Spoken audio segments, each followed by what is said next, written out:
성경 봉독하겠습니다. 말씀은 마가복음 12장 41절에서 44절까지입니다. 봉독하겠습니다. 예수께서 헌금함을 대하여 앉으사 무리가 어떻게 헌금함에 돈 넣는가를 보실세 여러 부자는 많이 넣는데 한 가난한 과부는 와서 2렙돈 곧 한 고드란트를 넣는지라.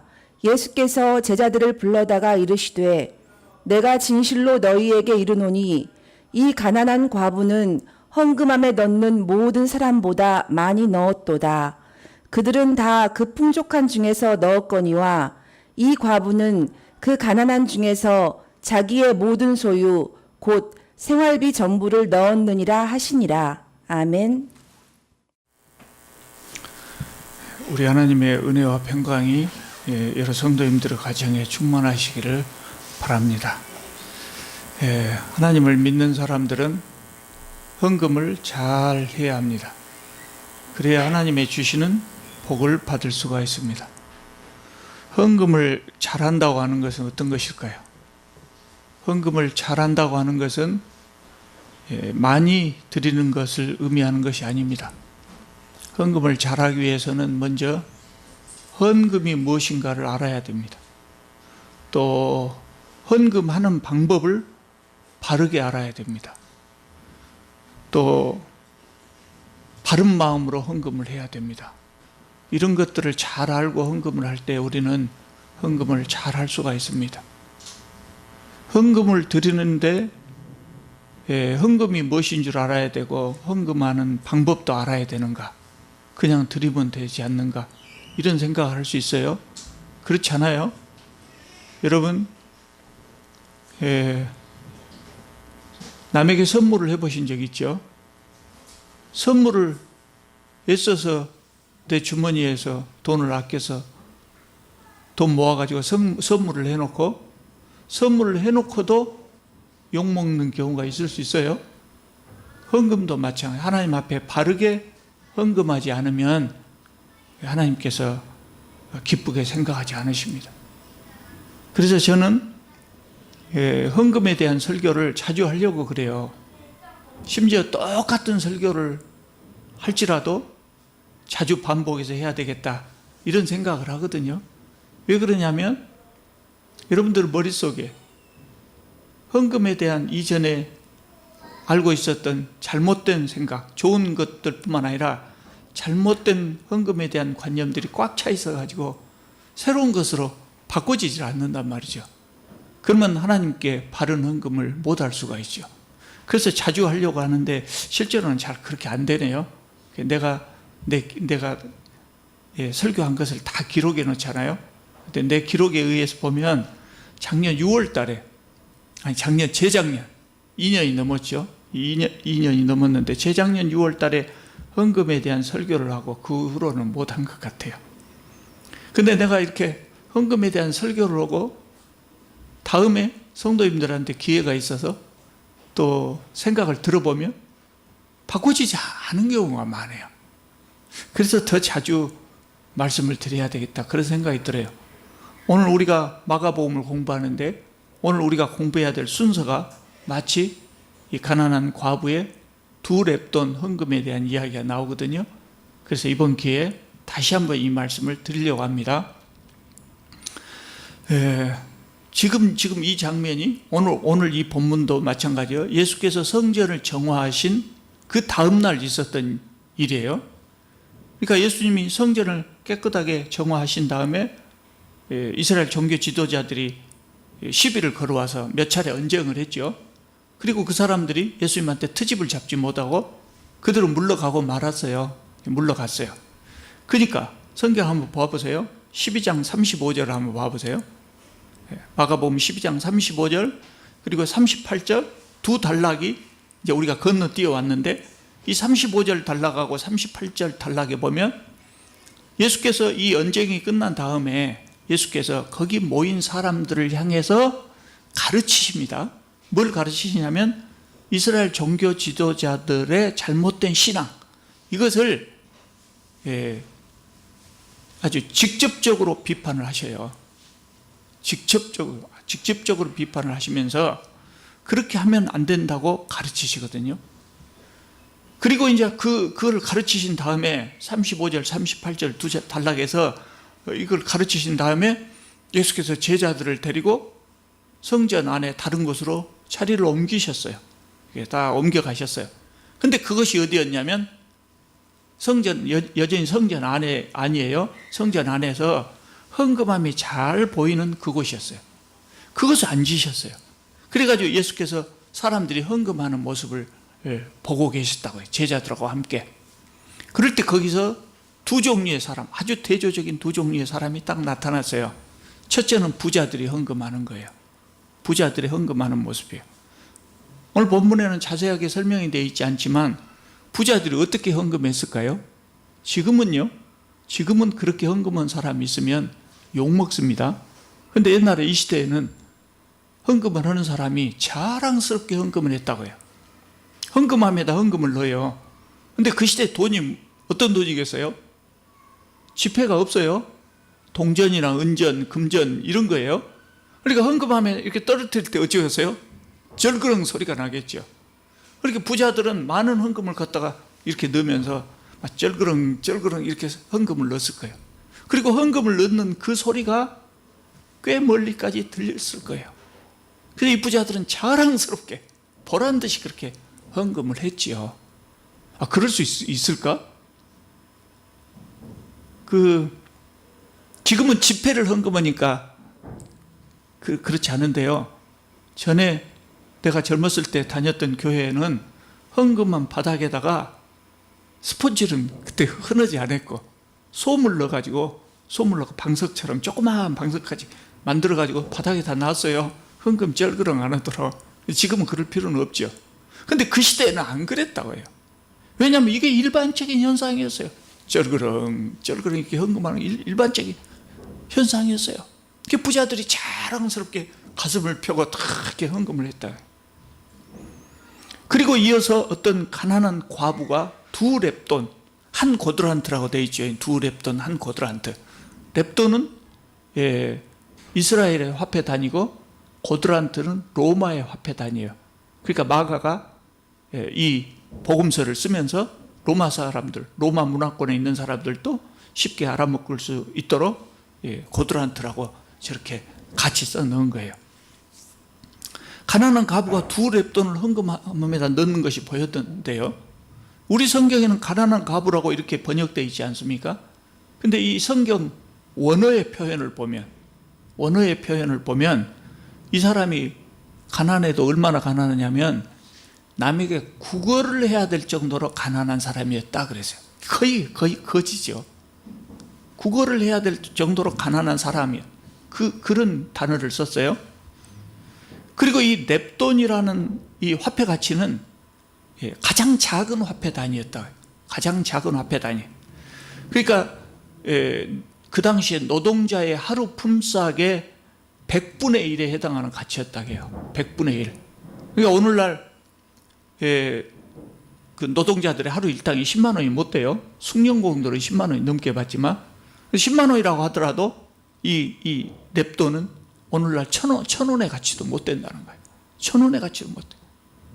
그런데 이 여인은 부자들이 많은 헌금을 하는 것을 보고 아마 주눅이 들어서 부끄러운 마음으로 누가 볼까 두려워하는 마음으로 그렇게 헌금을 했을 거예요.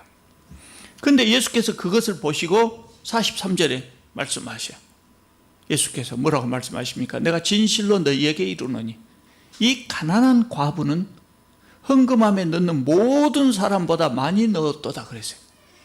또 그들은 다 풍족한 중에 넣었거니와 이 가난한 과부는 그 가난한 중에서 자기의 모든 소유 곧 생활비 전부를 넣었느니라. 이것이 오늘 본문 말씀의 줄거리예요. 여러분 이 이야기는 많이 들었을 겁니다. 그리고 제가 아까 말씀드렸죠. 재작년에 헌금에 대해서 설교할 때 그때 2주 연속을 했는데요. 첫 번째 설교를 할 때도 느닷없이 헌금에 대해서 한 것이 아니라 그때 누가복음을 우리가 강의 설교를 하고 있었는데 그때 바로 이 이야기가 누가복음에 나왔었어요. 같은 이야기가 여기 마가복음에도 있고 누가복음에도 있거든요.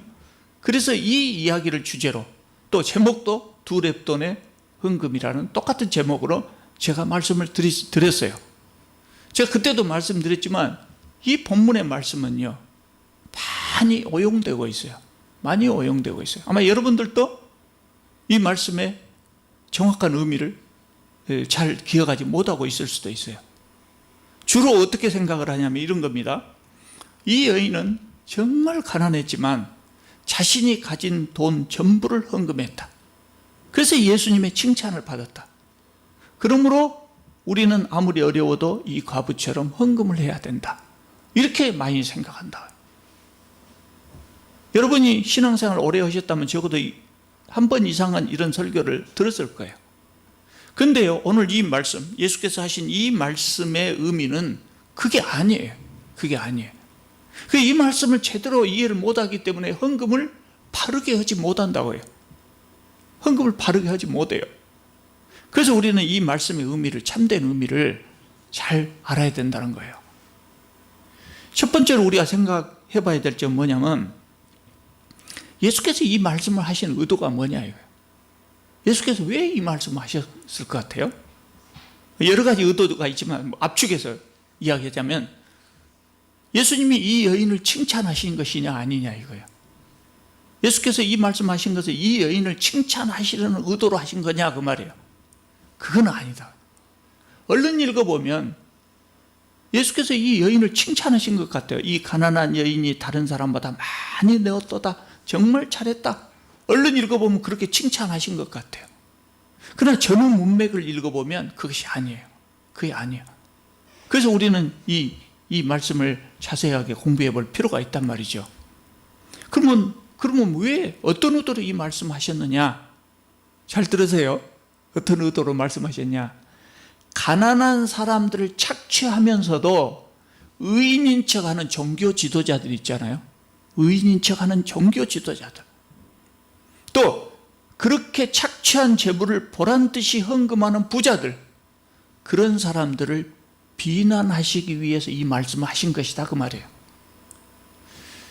가난한 이 여인을 칭찬하시려고, 물론 칭찬하는 의미가 들어있죠. 그러나 본래 예수께서 이 말씀하시는 것은 이 가난한 여인의 여인의 헌금을 칭찬하시려고 하는 의도보다 이 여인과 헌금을 잘못하는 이 부자들을 대조해서 이 사람들이 잘못한 것이라고 하는 것을 말씀하시기 위해서 지금 이 이야기를 한 거예요.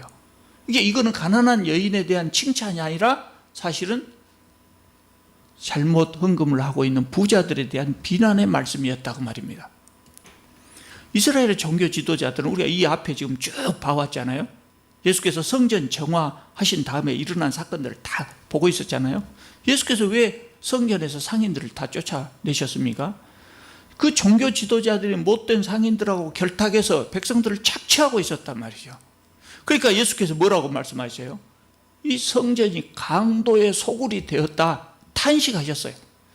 그럼에도 불구하고 그 사람들은 반성하지 않고 예수님의 말씀이 마음에 안 들어갔고 예수님을 죽이려는 구실을 만들려고 많은 트집을 잡아왔다고요. 그래서 38절을 우리가 한번 봐보겠습니다. 여기는 안 읽고 넘어왔는데요. 38절을 보면 그런 많은 논쟁을 하신 다음에 예수께서 거기 모였던 사람들, 그 종교 지도자들은 이제 다 갔고요. 거기 모였던 사람들을 향해서 이렇게 말씀하셔요. 38절부터 제가 한번 읽어보겠습니다. 예수께서 가르치실 때 이르시되 긴 옷을 입고 다니는 것과 시장에서 문안 받는 것과 회당의 높은 자리와 잔치의 윗자리를 원하는 서기관들을 삼가라. 그들은 과부의 가산을 삼키며 외식으로 길게 기도하는 자니 그 받는 판결이 더욱 중하리라. 이렇게 말씀하셨어요. 무슨 이야기입니까? 종교 지도자들은, 그 시대 종교 지도자들은 성전을 강도의 소굴로 만들어 놓고도 부끄러운 줄 모르고 내가 종교 지도자다, 내가 이스라엘의 종교 지도자다 이렇게 폼 잡고 다니고 사람들로부터 대접받고 존경받기를 좋아했다고 말이에요. 그렇게 사람들로부터 인정받으려면 어떻게 해야 돼요? 내가 종교 지도자다 하는 것을 보여야 될 것 아니에요. 사람들이 내가 종교 지도자다 하는 것을 어떻게 알겠어요? 그냥 다니면? 그래서 이 사람들은 자기들이 종교 지도자라고 하는 것을 보이기 위해서, 알리기 위해서 어떻게 했냐? 긴 옷을 입고 다녔다 그 말입니다. 여기서 말하는 긴 옷은 보통 사람들이 평소에 입는 옷이 아니에요. 자기가 가지고 있는 옷 중에 긴 옷, 그런 의미가 아니에요. 이 옷은 종교 지도자들이 종교적인 행사를 할 때만 입는 옷이었다 그 말이에요. 근데 이걸 평소에 입고 다녔어. 나 이런 사람이다. 이거를 폼잡고 다니기 위해서. 자신이 종교 지도자라고 하는 것을 드러내기 위해서 일부러 그런 옷을 입고 다녔다. 그리고 시장통을 다 이렇게 가면 사람들이 저분이 종교 지도자구나. 그리고 안녕하십니까. 그리고 존경하는 인사를 했대. 여러분 뭔 말인지 아시겠어요? 드라마 같은 데 보면 그 나오잖아요. 조선조 때 양반들이 갓 쓰고 긴 도포자락 이렇게 넓은, 소매길이 이렇게 넓고 긴 도포자락 다 입고 팔자걸음 걸으면서 지나가요. 그것도 그냥 지나가는 것이 아니라 쳐다보라고 하면서 지나가요. 나 양반이다 그거죠. 그런 모습을 보였다고 말입니다. 또 있어요. 또 그들은 자신들의 지위 또는 자기들이 다른 사람보다 더 많이 알고 있다는 그 지식을 이용해 가지고 무지한 사람들의 가산, 재산을 착복하기도 했다 그래요. 여기 지금 과부들의 가산 이야기가 나오지 않아요? 과부들의 가산. 38절에 나왔죠. 과부들의 가산을 훔치게 됐단 말이죠. 무슨 이야기냐면 그 당시에 여자들은 사회적 활동을 하기가 어려웠어요. 그래서 과부가 된 사람들은 대부분 가난했지만 그래도 그 중에 재산이 있는 사람들은 자기가 사회 활동을 할 수가 없으니까 그 재산을 서기관들에게 위탁했다고 해요. 그러면 서기관들은 그 재산을 관리해 줬어요. 서기관들이 그 과부들의 재산을 관리하고 키워주고 그랬단 말이죠. 그런데 서기관들 중에서는 그런 여인들의 재산을 착복하는 사람들도 있었다 그 말이에요. 가난한 그 불쌍한 과부들의 재산을 착복하는 사람도 있었다. 그러니까 예수께서 40절 마지막 절에 뭐라 그래요? 그 받는 판결이 중하리라. 이 말은 뭔 말이에요? 하나님으로부터 더 큰 벌을 받을 거예요. 몰라서 실수하는 것, 몰라서 못하는 것은 그래도 용서받을 수 있지만 이 사람들처럼 잘 알면서도 순종하지 않는 사람은 더 큰 벌을 받을 것이라는 말씀이에요. 그래서 38절에 나온 그 단락에서 이 이야기를 딱 하시고 예수께서 옮겨가셨어요. 성전 안에 다른 자리로 옮겨가셨는데 거기가 바로 오늘 본문에 나오는 그 헌금하는 장소였다고요. 그러니까 이 성경 말씀에는 자세하게 안 나와 있지만 예수께서는 일부러 제자들을 데리고 그 헌금함 앞으로 가셨을 수 있어요. 이 광경을 보여주려고. 그래서 부자들과 가난한 여인이 헌금하는 모습을 봤단 말이죠. 그래서 예수께서는 저 부자들의 헌금은 이 가난한 여인의 2렙돈만도 못하다. 그런 의미로 지금 이 말씀하신 거예요. 또 계속해서 보면은요, 오늘 본문 말씀 다음에 13장 1절, 2절을 보면 이런 이야기가 나와요. 예수께서 이제 헌금에 대해서 다 설명을 하셨다고요. 그리고 이제 성전에서 나가셔요. 그날 상당히 많은 논쟁을 했으니까 아마 해 저물 때가 됐겠죠. 그래서 성전에서 나가셔요. 나가시는데 제자 중에 한 사람이 이런 이야기를 해요. 13장 1절을 보면 이렇게 말해요. 이 돌들이 어떠하며 이 건물들이 어떠하니까. 제자 중에 한 사람이 예수님을 보고 이렇게 말해요. 이 돌들이 어떠하며 이 건물들이 어떠하니까. 매우 평범하게 써져 있죠. 그래서 뭔 말인지 잘 모르시겠죠. 이 돌들이 어떠하며 이 건물들이 어떠하니까. 다음에 문장 부호가 뭐가 나와야 되겠습니까? 물음표가 아니에요. 질문이 아니에요.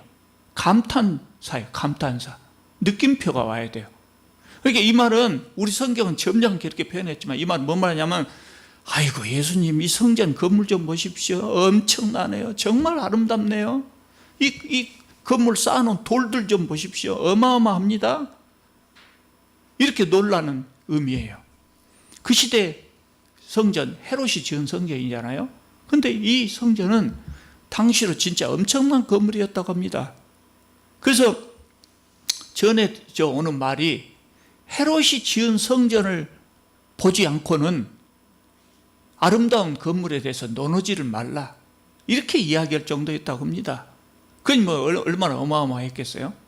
그리고 예를 들어서 그 성전의 그 기둥 같은 그 가장 중심이 되는 기둥 같은 경우는 12m, 대리석을 깎아서 만들었는데 12m 정도로 컸다고 해요.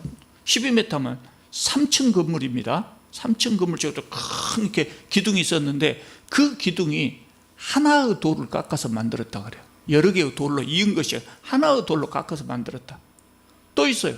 또 그 성전에서 사용하는 이 건물을 쌓으면서 사용한 돌 중에 큰 돌은 가로 7m, 세로 2.5m, 높이 3.5m. 어마어마한 돌을 깎아서 만들었어요. 그러니까 예수님의 제자들이 어떤 사람들입니까? 다 갈릴리 촌 사람들 아닙니까? 갈릴리 촌 사람들이 그 건물과 돌을 보고 깜짝 놀란 거예요. 깜짝 놀란 거예요.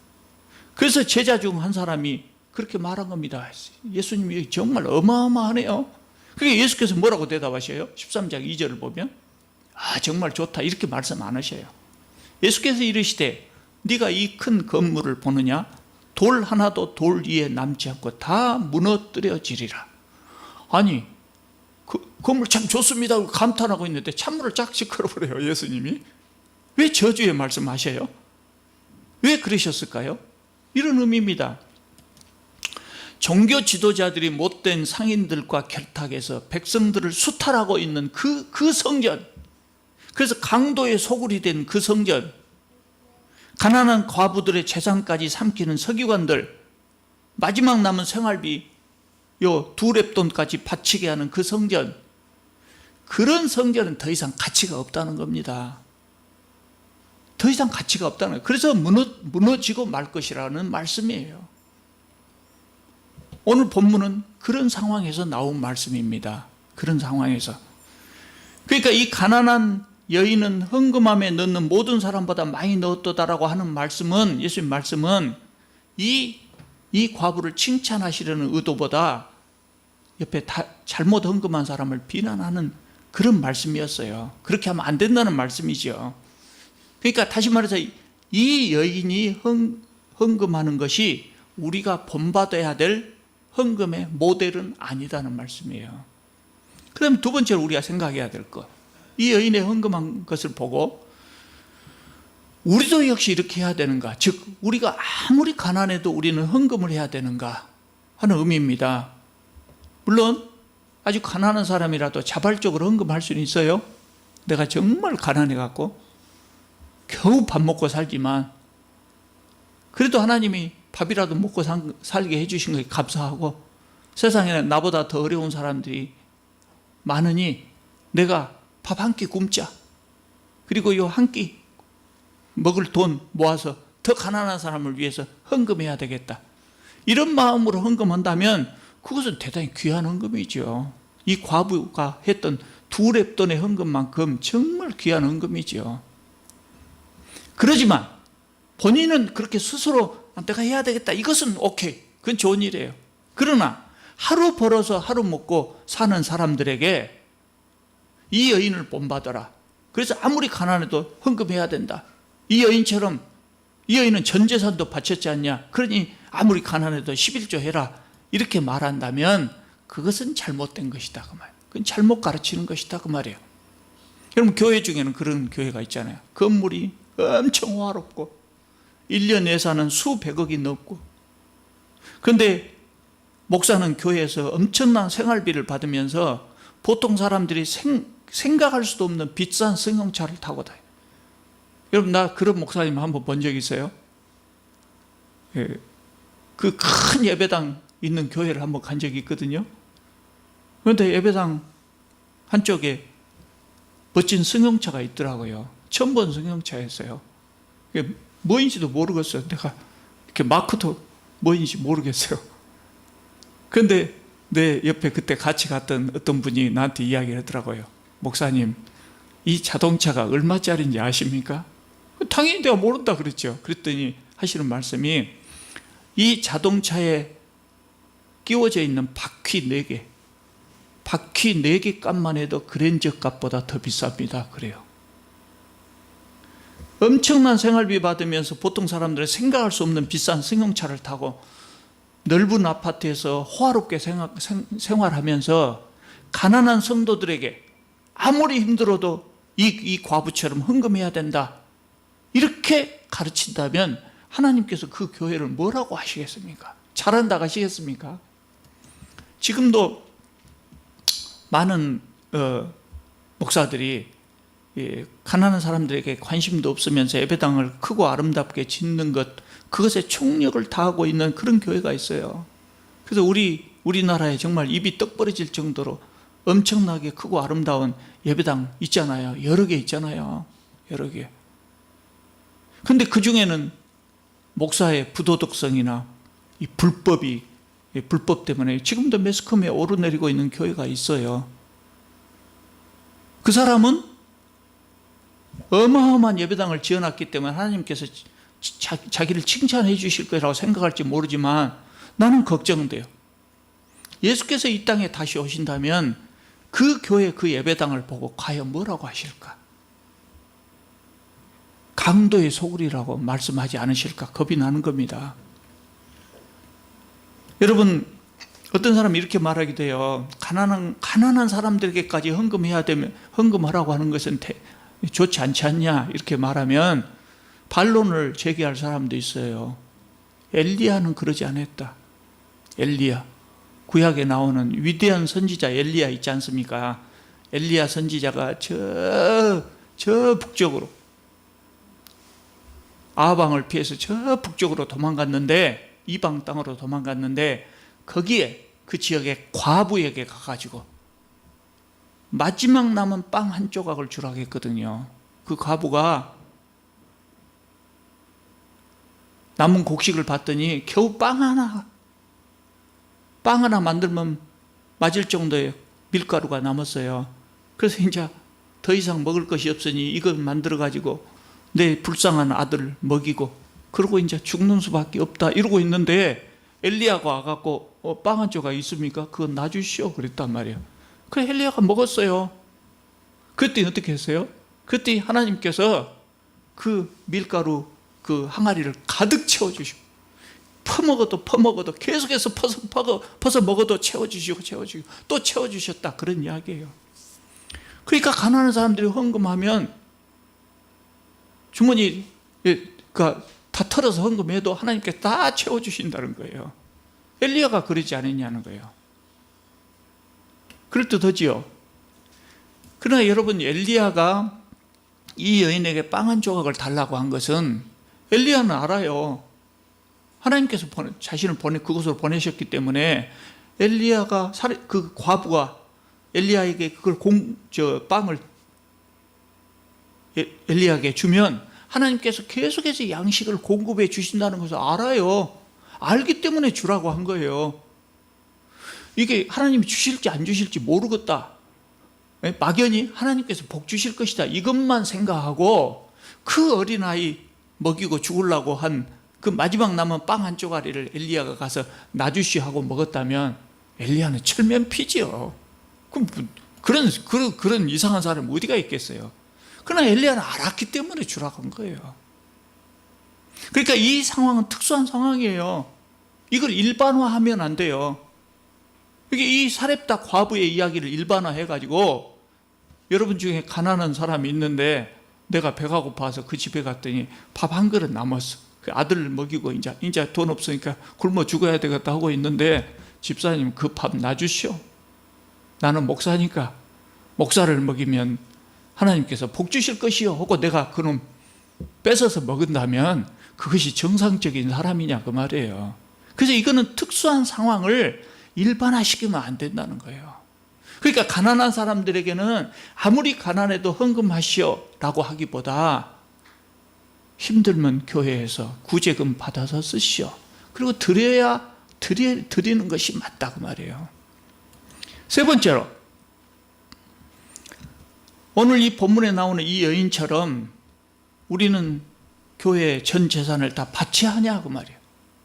이 여인이 한 헌금이 가장 모범적인 헌금이라면 우리는 그렇게 해야 돼요. 그러나 제가 앞에서 말씀드렸잖아요. 예수께서 이 헌금하는 모습이 가장 모범적인 모습이라고 우리에게 제시하는 것이 아니단 말이죠. 그러니까 이 여인처럼 우리는 이 여인이 마지막 남은 그 두 렙 돈을 헌금하듯이 우리의 전 재산을 헌금함에 넣어야 되는 것은 아니다고 말해요. 그럼 우리는 어떻게 해야 되냐?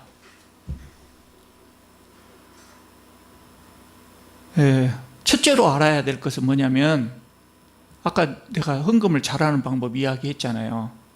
왜 헌금을 해야 하는가? 이거 알아야 돼요. 왜 헌금을 해야 되는가? 여러분, 왜 헌금을 해야 합니까? 그걸 잘 알아야 돼요. 구약시대에 여러 가지 헌금이 있었어요. 구약시대에도 자발적으로 하는 헌금이 있었고 의무적으로 하는 헌금이 있었어요. 그러면 자원해서 드리는 헌금은 이제 더 말할 것도 없고 의무적으로 드리는 헌금을 생각해 봅시다. 그 중에 대표적인 거 뭐예요? 11조예요. 11조가 왜 나온 겁니까? 이스라엘 사람들은 가나안 땅에 들어갔을 때 모든 사람들에게 동등하게 땅을 분배해 줬어요. 똑같이 분배해 줬어요. 똑같이. 그러니까 부의 수준이 어째요? 똑같아. 평등한 사회예요. 그러니까 똑같이 10%씩 내시오. 맞는 이야기죠. 부의 수준이 같으니까. 근데 땅을 나눠주면서 모든 사람에게 나눠준 것이 아니고 레위 지파는 안 나눠줬단 말이죠. 왜냐하면 당신들은 땅에서 벌어먹고 사는 것이 아니라 성전에서 봉사를 해야 됩니다. 그래서 땅에 농사질 필요가 없습니다 하고 땅을 안 줬어요. 그럼 이 사람들은 어떻게 먹여 살릴 거예요? 그래서 다른 사람들이 내는 11조로 이 사람들을 먹여 살렸어요. 여러분, 레위 지파에게 땅을 안 줬다는 말은 다른 말로 하면 무슨 의미가 되겠어요? 정해진 땅을 정해진 사람에게 나눠요. 근데 그 중에 일부에게는 땅을 안 줬다고 하면 무슨 의미겠어요? 나머지 다른 사람들은 그만큼 더 많은 땅을 갖게 됐다는 이야기 아니에요. 레위 지파에게 나눠줘야 될 땅을 나머지 다른 사람들이 가진 거예요. 그러니까 그 땅을 농사 지어가지고 레위 지파에게 나눠준 거예요. 그게 11조예요. 그건 의무적으로 드려야 했어요. 구약시대에는. 근데 신약시대는 달라요. 신약시대에 오면은요, 맨 처음에 헌금, 신약성경에 맨 처음에 나오는 헌금이 어떤 헌금이냐면 가난한 사람들을 돕기 위해서 모은 연보였어요. 연보. 그리고 예수께서도 우리의 재물을 가난한 사람들하고 나누라고 하는 것을 굉장히 강조해서 말씀하셨어요. 그러니까 우리는 하나님께서 내게 주신 재물을 내 재산이지만 이걸 잘 관리해야 돼. 잘 관리해서 가난한 사람들하고 나누어야 돼. 그것이 기독교인의 삶이라는 거예요. 그리고 그렇게 하기 위해서 교회에다 내는 것이 헌금이다 그 말입니다. 헌금의 첫 번째 목적은 연보였다고 말이에요. 물론 그 후에 교회가 제도화되면서 교회에서 일하는 사람들이 생겨나니까 일하는 사람 월급도 줘야 되고 또 예배당 건물도 유지해야 되고 그러다 보니까 이제 헌금이 오늘날처럼 조금씩 이렇게 헌금의 용도가 바꿔져 왔지만 헌금의 가장 중요한 목적은 가난한 사람들을 돕는 데 있었다 그 말입니다. 그것이 우리가 헌금을 해야 되는 목적입니다. 그것이 헌금입니다. 그러면 우리는 얼마를 헌금해야 됩니까?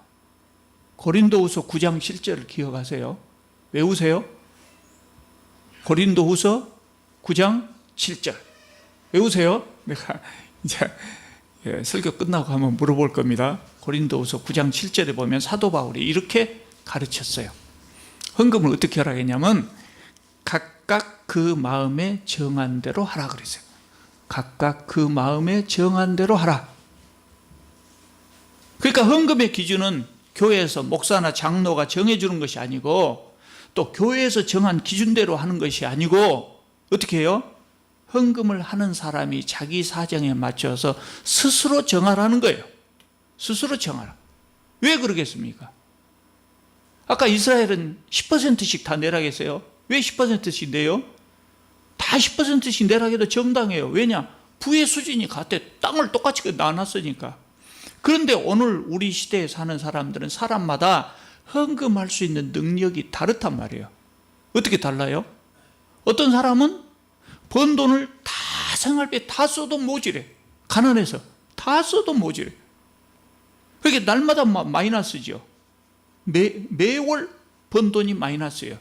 그런 사람이 있는 반면 어떤 사람은 벌어들이는 부자여가지고 벌어들인 돈의 90%를 헌금하고 나머지 10%만 갖고 산다고 할지라도 호화롭게 살 수 있을 정도로 많이 버는 사람도 있다고 말이에요. 그래서 사도 바울은 각각 그 마음에 정한 대로 하라 그랬어요.